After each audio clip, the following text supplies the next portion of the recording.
À l'occasion du Salon de Pékin, le constructeur chinois Hongqi, présent en Europe, dévoile une version cabriolet de sa voiture électrique EH7. Il s'agit de l'un des rares modèles électriques proposés en cabriolet sur le marché. Le segment des cabriolets n'a jamais vraiment été une poule aux œufs d'or pour les constructeurs, à quelques rares exceptions près comme la Mazda MX-5. Davantage utilisés comme véhicules d'image, les cabriolets sont aussi souvent chers du fait qu'ils appartiennent au segment des voitures plaisir, sans oublier non plus toute la partie technique pour intégrer un mécanisme de toit et rigidifier la structure en raison de l'absence de piliers B en partie supérieure.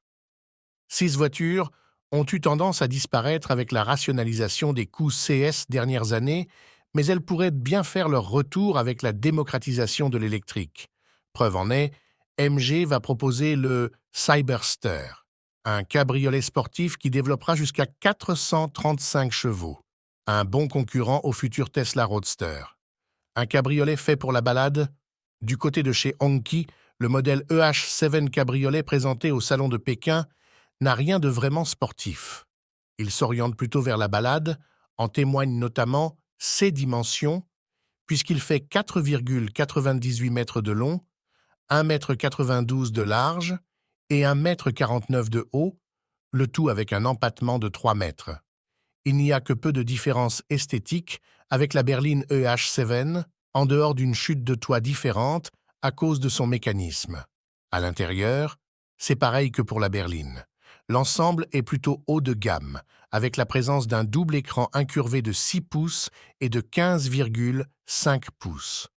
L'intérieur est minimaliste, avec presque aucun bouton physique visible, tandis que le volant ressemble à une sorte de manette de jeu vidéo géante. Le cabriolet le plus endurant du marché? La voiture est disponible avec une motorisation électrique de 253 kW, soit 343 chevaux, le tout jumelé à une batterie de 75 kWh qui offre une autonomie de 600 km selon le cycle CLTC, ce qui donne environ 510 km avec le cycle VLTP. Les puissances s'échelonnent ensuite jusqu'à 455 kW, soit 618 chevaux et 756 Nm de couple pour une autonomie de 800 km CLTC, environ 697 km WLTP, grâce à une batterie d'une capacité de 111 kWh. Ce modèle est doté d'un moteur positionné à l'avant et un second à l'arrière. Le 0 à 100 km/h est annoncé en 4 secondes environ. Bonne nouvelle, la voiture serait compatible avec l'échange de batterie, comme chez NIO, mais nous n'en savons pas plus pour le moment. De quoi promettre une recharge en moins de 5 minutes. La Hongqi EH7 en version berline démarre à partir de 229 800 yuan, ce qui donne environ 29 367 €.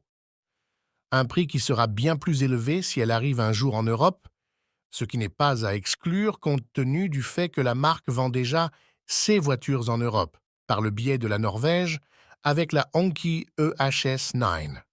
La version la moins chère coûte quant à elle 309 800 yuan, soit 39 590 €. Les prix pour cette version cabriolet n'ont pas encore été annoncés, mais ils devraient être un peu plus élevés.